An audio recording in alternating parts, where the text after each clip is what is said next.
ایک दूसरे को तोहफ़े देना इंसानी तहजीब का हमेशा से हिस्सा रहा है। दीन इस्लाम में भी सुन्नत रसूल सल्लल्लाहु अलैहि वसल्लम से आपस में तोहफ़े के तबादले की मिसालें मिलती हैं। ताहम तोहफा देते वक्त कुछ असूलों को मलहूज़ खातिर रखना ज़रूरी है।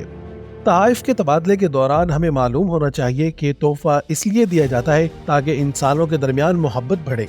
रसूल सल्लल्लाहु अलैहि वसल्लम ने फरमाया कि एक दूसरे को हदिया भेजा करो तो आपस में मोहब्बत पैदा होगी और दिलों की कदूरत जाती रहेगी। अक्सर देखने में आता है कि हमारे मुआशरे में तोहफ़े के तबादले को लेन देन की निगाह से देखा जाता है और बहुत सारे ऐसे मौके हैं जिन पर हम रस्म दुनिया को निभाने के लिए तोहफ़े का तबादला करते हैं ताकि हमारी इज्जत को कोई हरफ न आए, जबकि लेन देन और रस्म दुनिया के पेश नज़र तोहफा देना सरासर तोहफे की तौहीन है। इसके बरक्स तोहफ़े के तबादले का असल मकसद खुलूस होना चाहिए ताकि दो इंसानों के दरमियान मोहब्बत बढ़े और अंदर की मैं खत्म हो। एक शख्स जो इखलास और मोहब्बत की बुनियाद पर तोहफा देना जानता है, अगर उसे जवाब में तोहफा ना भी मिले तो उसके इखलास और मोहब्बत में कोई कमी नहीं आ सकती।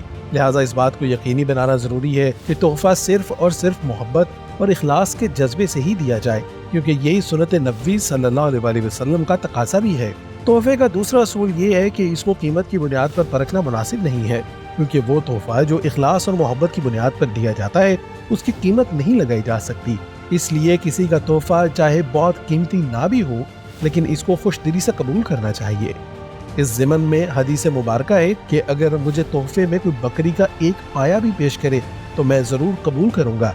अगर कोई दावत में एक पाया ही खिलाए तो मैं ज़रूर उसकी दावत में जाऊँगा।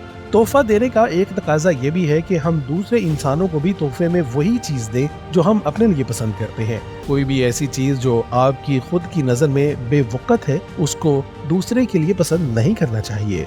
इरशाद नबवी सल्लल्लाहु अलैहि वसल्लम है कि उस ज़ात की कसम जिसके कब्जे में मेरी जान है, कोई बंदा मोमिन नहीं हो सकता जब तक कि वो भाई के लिए भी वही पसंद ना करे जो अपने लिए करता है। तोहफा देते हुए म्याना रवि का पहलू भी मलहूज़ खातिर रखना चाहिए। दूसरे के हालात और माली हैसियत का ख्याल रखते हुए इस पर बोझ नहीं डालना चाहिए कि वो बाद में मुश्किल का शिकार हो जाए। चुनांचे म्याना रवि इख्तियार करते हुए अगले की ज़रूरत और पहुँच के मुताबिक तोहफा देना मुनासिब है। तोहफ़े का तबादला करते हुए हमें इस बात का बखूबी ख्याल रखना चाहिए कि ये अमल रसूल अल्लाह सल्लल्लाहु अलैहि वसल्लम की सुन्नत है और इसका सबसे बड़ा और बुनियादी तकाजा ये है कि इसको मोहब्बत और इखलास की बुनियाद पर दिया जाए। चुनांचे इस मुबारक अमल की एहसन तरीके से तकमील के लिए ज़रूरी है कि तोहफा देते वक्त बुनियादी असूलों का ख्याल रखा जाए।